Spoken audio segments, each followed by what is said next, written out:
Hello guys, welcome back to the channel. It's us two again, and today we're going to go over a much debated topic. So what we get a lot in the DMs nowadays is questions from two sets of people. Number one, people are in the Airbnb space, they've listed their property and they're not getting many bookings, right? Because they must have seen our stories and seen that we basically always get long bookings or longer bookings, and our calendars are basically always filled. And I'm hoping you've seen that too, which is the case.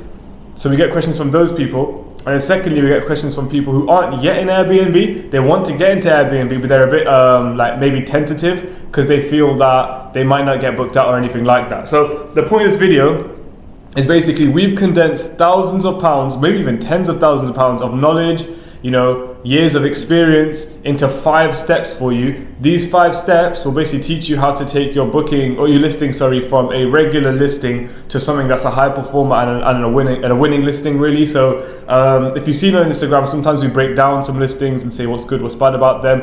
These are the 5 main steps that you need to implement in your business, or that you need to be aware of before you start your business to win. Okay, and we're going to do it quite quickly. Let's not waste your time. Step number 1. Step number 1 is pricing. You need to make sure that you're competitively priced in your market.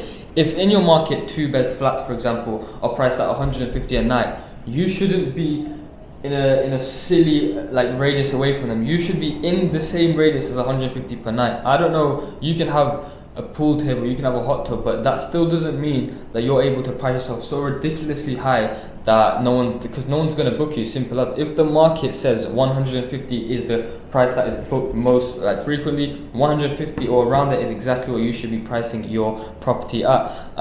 What we do to control our pricing is we use a software, so a dynamic pricing software, and what it does is it scans the area, it scans the market. It's called Price Labs. It scans the market, it sees exactly what the price should be, and you're able to increase it or decrease it by small increments, but it gives you a rough estimate of exactly how much you should be pricing your property at. All you need to do is download Price Labs, set that up with your listing, and it will literally scan the area for you. And what it also does is, the reason it's dynamic pricing is because it scans for any events that are happening in the area for you. For example, so if there's if you live in Liverpool, for example, and there's a football match on the weekends, Price Labs will scan the area and will recognize that there is a football match. Say if it's a big match, then it will put the prices up, sometimes even by ×2. It's done some mad stuff. Even in our first listing, we obviously got Price Labs, and there was an event, a radio show in an event very near, about a 5-minute walk away from the property, and the prices literally tripled, and we were confused at first, thinking, why did it triple, sort of thing, because we didn't even know there was that event. It was some singing event for some Kasabians. It was old people. I don't know. No idea. Old people stuff. But yeah, what you need to do is make sure you get your pricing correct. And then after that, if you have that all in play and you realize you're still not getting bookings, all you need to do is you should be getting bookings, to be honest. If you don't though, somehow, what you need to do is simply decrease your prices by smaller and smaller increments, because you're too high. If you're not getting bookings, you're just priced too high. Simple as. You need to stop focusing on I need to make 1k profit every single month, and just focus on the numbers in front of you. You are priced too high if you're not getting bookings. And that is pretty much all I have to say for pricing. Is there anything? I would just add to that back on that point that you just said, it's not every day £1,000 profit. The difference between you in certain instances dropping your prices or not dropping your prices, if you don't drop your prices and your prices are too high and you don't get booked, you're going to be in a loss at the end of the month. If you do end up dropping your prices, you can still break even, or at least be in a small profit, which you'd rather be in as opposed to a loss. Your business is to make money at the end of the day, so think of it as a business. It's not just get the property, put an Airbnb, job done. No, your job has just started. If you really want to win, you need to think of it as a business. Okay, so that's number 1. Step number 2 is online travel agencies. Yes, it's publicly known as Airbnb, and the business model is called the Airbnb arbitrage model, whatever. Airbnb seems to be the focus. In England, Airbnb actually isn't that popular, so that's probably a shocker to some of you. You probably use Airbnb yourself, so you're probably like, what are you talking about? But from a hosting perspective, a large percentage of our bookings are direct and from booking.com. VRBO, Airbnb, these other sites, they're not that popular, but 100% they still do have traffic. So what we'd recommend is put your sites on every single online travel agency as possible. So an online travel agency is probably what you can imagine. Booking.com, Airbnb, is a hosting site. So make sure, even just as a small list, Airbnb, VRBO, Booking.com, Comfy Workers. There's so many open rent. There's so many different sites which your listing should be on to increase the visibility. If more eyes are on it, then you have more potential clients, and if more potential clients, more chance of being booked. So it's literally pure probability, pure maths. Get your pricing correct, and then make sure that you're on every single OTA as possible. Okay, don't just be on Airbnb. It is not the best one. Pretty much, yeah. That's pretty much it for OTA. So I'll just take you guys on to the third point, and that is reviews. You need to make sure you get good reviews. Now, obviously, it's easy to say get good reviews, but how do you actually get good reviews? I'm just going to go over that quickly now. To get good reviews, the first thing you need to be is honest. You need to be honest in your pictures, in your title, and your description. If your pictures show a property with 3 beds and 4 bathrooms, but they go there and there's a property with 2 beds and 1 bathroom, you're obviously not going to get a good review. Like, it's simple as you need to be honest to the market, to the buyer. That's what you need to be. And honest in terms of the description and title. What that means is don't include stuff in the description and title that isn't actually included when they book the property. For example, in the title, if you have free parking but there's no free parking, you're obviously going to get a bad review because you've just lied to the customer. You wouldn't like someone to lie to your face, so they wouldn't like it either, pretty much. And in the description, it's the same thing. You don't want to say, oh, it's a 2-minute walk from the city centre when it's a 20-minute drive away, because again, like, it's when I'm saying it out loud, I'm sure you're like, okay, obviously I wouldn't do that, but people do that stuff, and it's obviously going to get you bad reviews. And what you also need to be in order to get good reviews is very responsive, and you need to have good responses as well. You basically need to practice your customer service skills. You need to be on it when the guest messages. You or your VA needs to reply quickly and reply respectfully as well. Like, they don't want to see like slang and like short messages with no real like reason for this message. Like, you know, the robot messages, when they message is like, oh, thank you for your message, we will reply in 24 hours. They don't want to see that stuff. You need to reply quickly, and you need to reply with exactly what they want to hear. For example, if they have a problem with the washing machine, you need to be there to be like, okay, cool, what's the problem? Alright, they tell you the problem, they need to get someone out there, your handyman, to go and sort that out, sort of thing. That's exactly what's going to get you good reviews, and if you follow them steps, then you're guaranteed good reviews, pretty much. Yeah, no, definitely. I think reviews, they're pretty basic, to be honest. People obviously overcomplicate them. The best way that you maximize a review is you put yourself in the feet of the customer, and then you basically think, what would the customer appreciate best? As he said right there, the human approach when dealing with customer service is the best way to do it, and being quick and being helpful. So definitely agree with that. And I'm going through point 4 right now, which is outbound.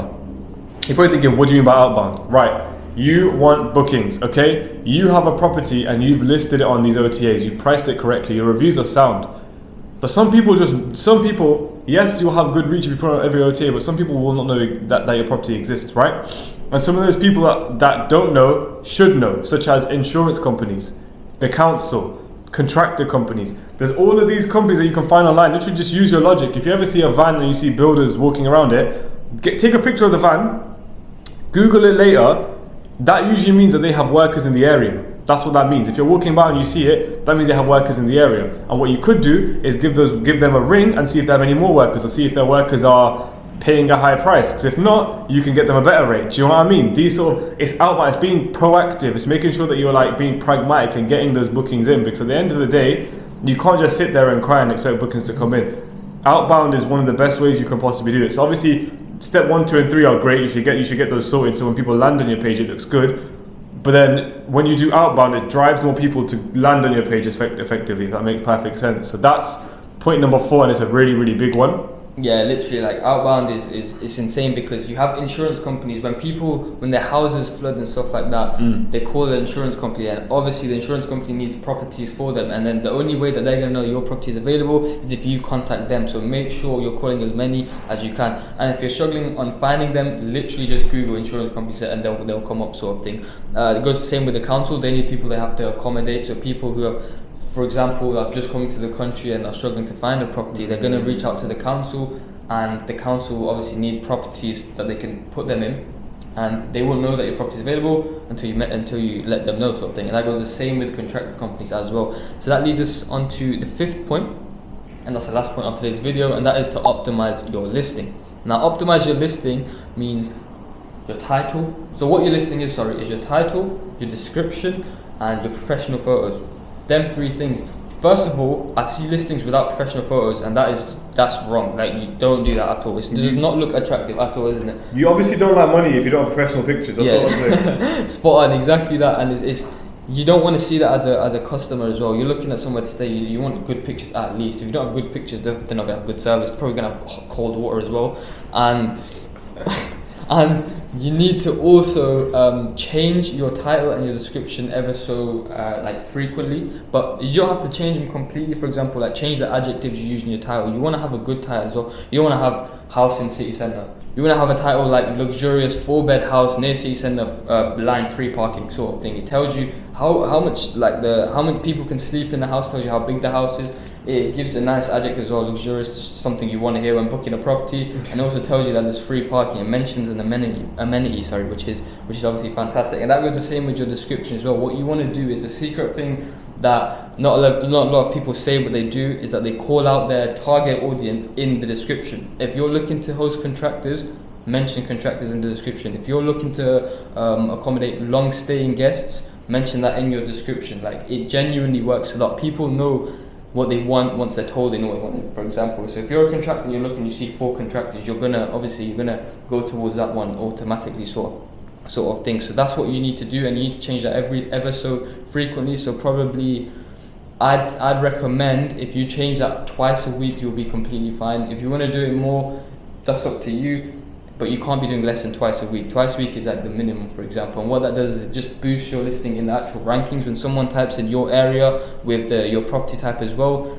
you're going to be obviously quite low, for example. That's why you're watching this video. So what you need to do is keep changing that so Airbnb knows you're an active listing, or Booking.com knows you're an active listing, so that it just boosts your listing. And that's pretty much it for optimized listing, right?